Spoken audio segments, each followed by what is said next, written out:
अस्सलाम वालेकुम। क्या हाल चाल है सबका। उम्मीद करती हूँ कि आप सब खैरियत से होंगे। आज मैं आप सबसे अपनी मॉर्निंग की रूटीन शेयर करने वाली हूँ और मेरी मॉर्निंग इस तरह से शुरू होती है कि अगर आप पहले अपना ख्याल रखेंगे तो दूसरों का भी रख सकते हैं। तो अपने दिन का स्टार्ट हमेशा अपने से किया करें और अच्छे तरीके से किया करें। सबसे पहले उठ के मैं अपना स्किन केयर करती हूँ क्योंकि स्किन केयर करना बहुत ज़रूरी है। मेरी इन चीज़ों में आपने देखा होगा कि ऊपर मैंने क्लेंजर रखा हुआ है जैनसन का, बहुत अच्छा क्लेंजर है। अगर आप पाकिस्तान में तो आपको आराम से मिल जाएगा। और उसके साथ ही स्क्रब है। स्क्रब जो है वो सिर्फ वीक में या 2 वीक्स में मैं एक दफ़ा करती हूँ। एक अच्छा सा आप सीरम ले लें, विटामिन ई ले लें या विटामिन सी ले लें। कभी मैं विटामिन सी ले लेती हूँ और कभी विटामिन ई। विटामिन ई आपको हेल्प करता है, जैसे डलनेस होती है, फाइन लाइंस होती हैं या आपकी अनइवन टोन है तो उसमें बहुत हेल्पफुल होता है। और विटामिन सी जो होता है वो आपकी स्किन को ब्राइट करता है, डलनेस में हेल्प करता है और अगर कोई रेडनेस होती है या इन्फ्लेमेशन होती है उसमें भी हेल्पफुल होता है। और कोशिश किया करें कि इस तरह की जो चीज़ें हैं वो वॉशरूम में रखें या वॉशरूम के आसपास रखें, क्योंकि जैसे ही हम लोग फेस वॉश करते हैं तो अगर हमारे सामने होगा तो हम लोग यूज़ कर लेते हैं, वरना हम लोग यही सोचते रहते हैं कि अभी करते हैं अभी करते हैं और टाइम निकल जाता है। तो इसलिए कुछ चीज़ें जो है वो मैंने वॉशरूम में रखी हुई हैं और स्पेस कम होने की वजह से जो बाकी की हैं वो मैंने बाहर रखी हुई हैं। मेरा स्किन केयर जो है वो काफ़ी हद तक ख़त्म हो गया है और मैं इसलिए खुद ही वेट कर रही हूँ, क्योंकि जो इस तरह थोड़ा थोड़ा रह जाता है वो फिर बॉटल्स में ही रह जाता है, क्योंकि फिर दिल करता है आपका कि आप जो नई चीज़ लेकर आए उसको यूज़ करें। तो इसलिए जो मेरे पास अभी पड़ा हुआ है उसी को ख़त्म करूँगी और फिर इंशाल्लाह उसके बाद जाऊँगी और नया लेकर आऊँगी।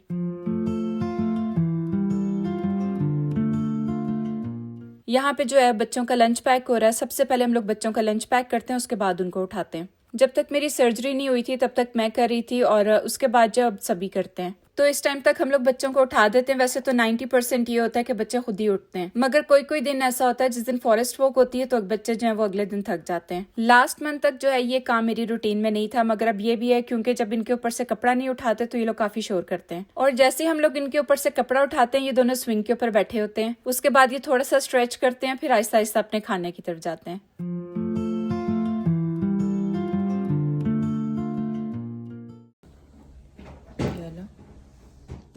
अयान, अयान उठ जा मेरा बेटा।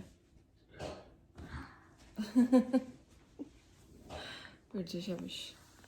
अयान को हम लोग काफी दफा मना करते हैं कि काउच पे ना सोया करे, क्योंकि कभी अगर गर्दन में दर्द निकल आई तो फिर मुश्किल होगी। यहाँ पर जो है बच्चों को मैं कहती हूँ कि बिग मैक आपको बना के दूंगी, क्योंकि बाहर से हम लोग तो खा नहीं सकते क्योंकि उसमें मीट पैटी होती है। तो बच्चों को जो है ना इस तरह से सिर्फ स्लाइस चीज का लगा देते हैं और हम लोग लेटस कट करके लगा देते हैं।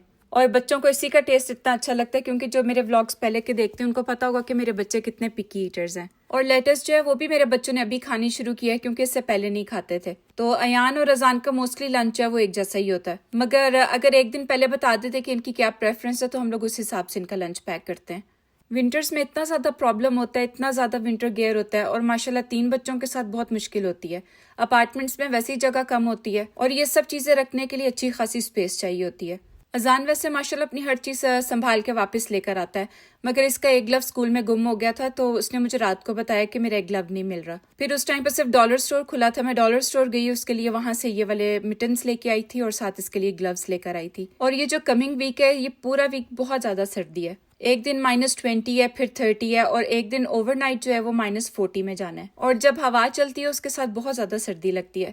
तो बच्चों के लिए मैं नेक वार्मर्स भी लेके आई थी और मेरी कोशिश होती है कि इनको काफ़ी लेयरिंग करा के भेजूं। बच्चों के जो कपड़े होते हैं वो मैं रात में रेडी करके रख देती हूँ। वैसे जब इनकी लॉन्ड्री होती है तो साथ ही मैं इनकी सब चीज़ें रेडी कर देती हूँ ताकि मुझे कुछ भी मुश्किल ना लगे, मगर रात के टाइम पे जो है वो मैं इनके कपड़े निकाल कर बाहर रख देती हूँ ताकि सुबह उठ के इनको प्रॉब्लम ना हो। जैसे ये लोग चेंज कर रहे होते हैं साथ साथ ही मैं इनके बेड्स भी क्लीन कर देती हूँ, क्योंकि जब काम मैं साथ साथ करती रहती हूँ तो काफी ज्यादा मेरा दिन जो है वो प्रोडक्टिव गुजरता है और खुद को भी बहुत अच्छा लगता है, क्योंकि सारे काम जो है वो वक्त से पहले ही हो जाते हैं और दिन में अगर आपका कोई और प्लान है तो आप लोग उसको फॉलो कर सकते हैं। सबसे मुश्किल मुझे अयान का बेड लगता है, क्योंकि उसके ऊपर इतनी ज्यादा चीजें होती हैं। वो रात को प्ले करता रहता है, कभी बुक्स पढ़ता है। यहाँ पे तो सिर्फ टॉयज आपको नजर आए होंगे या प्लशीज नजर आए होंगे। जो दूसरी साइड है उसकी बेड की उसमें सिर्फ बुक्स पड़ी होती हैं। तो बुक्स जो है वो मैं इनकी बुक शेल्फ में रख देती हूँ और माशाल्लाह ये लोग रोज रात को रीडिंग करके सोते हैं, जो कि बहुत अच्छी आदत है।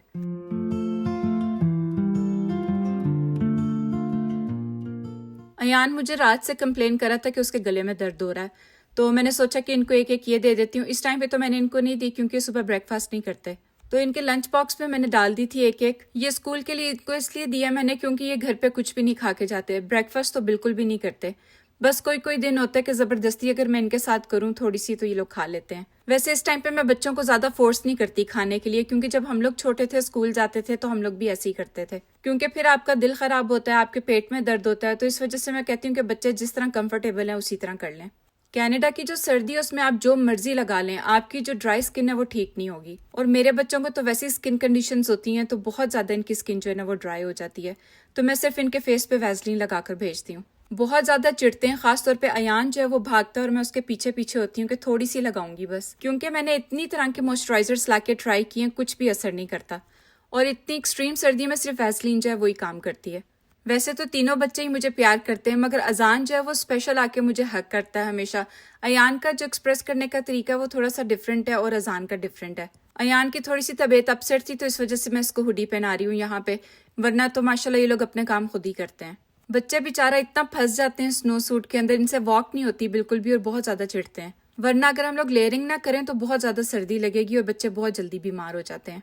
जब तक आयरा के स्कूल जाने की बारी आएगी तब आयरा भी थोड़ा सा ट्रेन होगी, क्योंकि वो अपने भाइयों के साथ उठ जाती है और बिल्कुल भी नैप नहीं लेती। एक तरह से मुझे ये फायदा हो रहा है आयरा के उठने का, जब ये नेक्स्ट ईयर इंशाल्लाह स्कूल जाएगी तो इसको प्रॉब्लम नहीं होगी, क्योंकि जैसा कि मैंने आपको बताया अपने भाइयों के साथ उठ जाती है और फिर रात में उनके साथ ही सोती है। और मुझे ये भी फायदा है कि जब ये नेक्स्ट ईयर जाएगी तो इसको थोड़ा पता होगा कि मैंने बस में जाना है और बस में ही आना है। लेकिन अगर ये अजान की तरह जाएगी तो थोड़ा सा मसला होगा इसको, क्योंकि ये अकेली जाया करेगी। मैंने जब अजान का एडमिशन करवाया था तो सुबह की क्लासेस के लिए ही करवाया था, मगर उस टाइम पे स्पेस अवेलेबल नहीं थी, इस वजह से इसको जो है वो आफ्टरनून क्लास में मिला था। सुबह जो है वो 8 o'clock में अयान को छोड़ा करती थी और उसके बाद 12 o'clock जो है वो अजान की बस आया करती थी।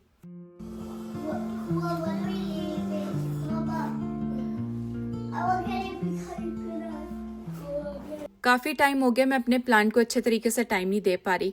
जो मेरे पहले व्लॉग्स देखते होंगे उन्हें पता होगा कि ये प्लांट मुझे कितना ज़्यादा प्यारा है। इसके लीव्स भी ख़राब होने लगे हैं और कुछ जो है इस पे नेल पॉलिश आयरा ने लगा दी थी और वो वहाँ से ख़राब हो गए हैं।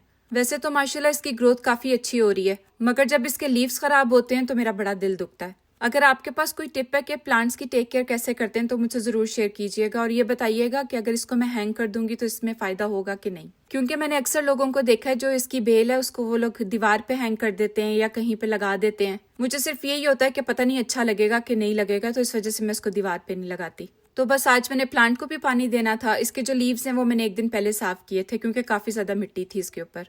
इस टाइम तक जो है वो बच्चे रेडी हो जाते हैं, तो इनको मैं कहती हूँ अगर आपने कोई गेम वगैरह खेलनी है या टीवी देखना है या कोई कार्टून देखना है तो आप लोग देख सकते हो।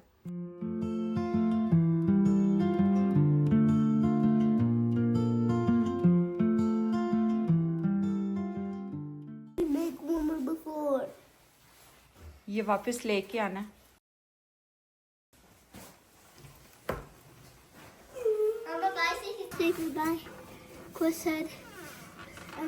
नहीं आयरा, आपने नहीं जाना। Mom, I'm sweating. हॉलवे में नहीं बोलना। आयरा, आयरा खैर से जाओ मेरा बच्चा। Have a wonderful day. Love you. Love you too. अल्लाह हाफिज।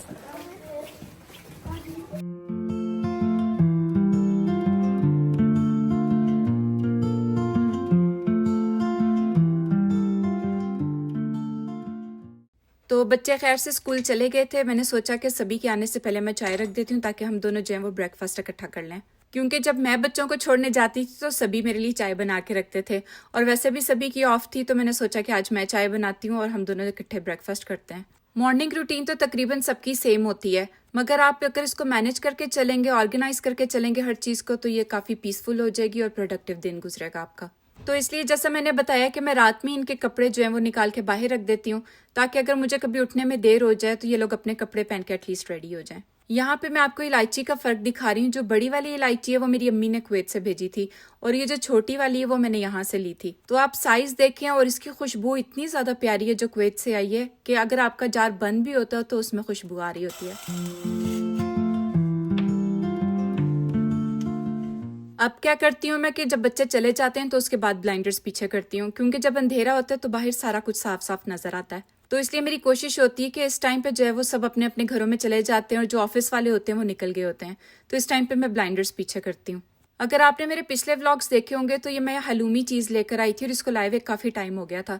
सिर्फ हम दोनों ये वेट कर रहे थे कि जब सभी की ऑफ होगी और इकट्ठे ब्रेकफास्ट करेंगे तो तब खाएंगे। जो लोग मिडिल ईस्ट में रहते हैं उनको पता होगा कि हलूमी चीज़ क्या होता है। मुझे तो खास तौर पे ये चीज़ बहुत ज़्यादा पसंद है। इसको थोड़ी देर के लिए हमें पानी में डिप करके रखना होता है क्योंकि ये काफ़ी सॉल्टी होता है। मुझे याद है जब हम लोग छोटे थे तो मेरे पापा के लिए अक्सर जो लोग सीरिया में रहते थे या कभी जाते थे लेबनान तो वहाँ से इस तरह की चीज़ें लेकर आते थे और वो चीज़ें फ्रेश होती थी और बहुत मज़ा आता था खाने का। तो खैर यहाँ पे मैंने पानी में डिप करके चीज़ को रख दिया था 15 to 20 मिनट्स के लिए। और यहाँ पे मैं कोशिश करी थी कि इसके स्लाइसेस जो है वो मैं कट कर लूँ। कुछ तो मैंने कर लिए थे मगर अभी भी मेरे हाथ में थोड़ा पेन होता है जिसकी वजह से मेरे से नहीं कटे।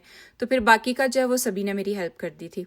वैसे तो अल्लाह का शुक्र है काफ़ी काम मैंने शुरू कर दिया इस वाले हाथ से क्योंकि अगर मैं नहीं करूँगी तो ये बिल्कुल भी काम नहीं करेगा। तो इस वजह से मैं चाहती हूँ कि मेरे हाथ में थोड़ी सी मूवमेंट रहे ताकि मुझे मुश्किल ना हो। वैसे तो अल्हम्दुलिल्लाह माशाल्लाह मेरे हस्बैंड जो है वो काफ़ी हेल्प करते हैं मेरी जब वो घर पे होते हैं। और जब से बच्चों को ये पता चला कि मेरी सर्जरी हुई है या मेरे स्टिचेस लगे हुए हैं तो वो लोग भी इस चीज़ का काफ़ी ज़्यादा ख्याल रखते हैं।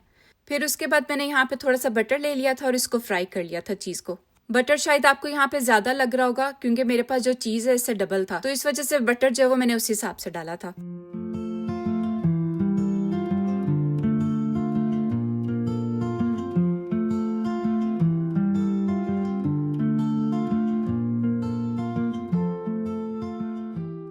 जितना ये क्रिस्पी होगा उतना ज़्यादा सैंडविच मज़े का बनेगा।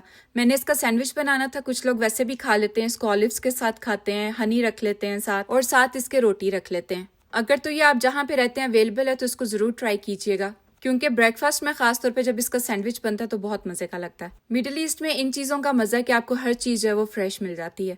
मैं काफ़ी सिंपल यहाँ पे बना रही हूँ क्योंकि इसका अपना टेस्ट इतना अच्छा होता है कि कुछ भी ज़्यादा लगाने की ज़रूरत नहीं होती।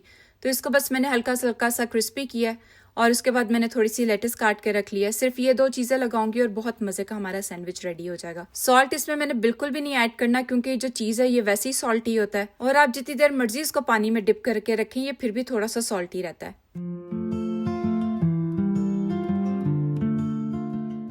तो यहाँ पे जो है सभी ऑमलेट बनाने की तैयारी कर रहे हैं। सभी को इतनी ज़्यादा चीज़ें ऑमलेट में अच्छी नहीं लगती। बहुत सिंपल सा ऑमलेट बनाते हैं, थोड़ा सा पानी लेते हैं, उसमें नमक और लाल मिर्च ऐड करते हैं। कभी अगर मूड होता है तो थोड़ा सा हरा धनिया ऐड कर लेते हैं।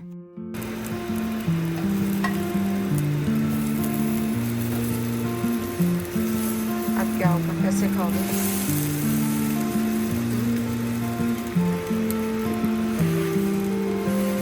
आप कर लो फिर मैं अपनी मर्जी से कर लूँ।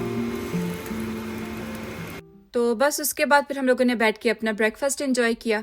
आयरा इस टाइम पे कुछ भी नहीं खा रही थी तो इस वजह से पहले मैंने सोचा कि मैं खुद ब्रेकफास्ट कर लेती हूँ वरना पहले मैं आयरा को करवाती हूँ। और जैसे ही चाय का पहला घूंट अंदर जाता है तो ऐसा लगता है कि दिन बन गया। क्योंकि अगर आप मेरे व्लॉग्स देखते होंगे तो आपको पता होगा कि मुझे चाय कितनी ज्यादा पसंद है।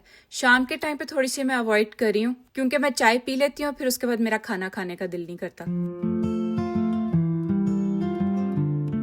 तो ये था मेरा आज का व्लॉग। आई होप आप सबको पसंद आया होगा और अगर पसंद आया है तो इसे लाइक एंड हाइप करना मत भूलिएगा।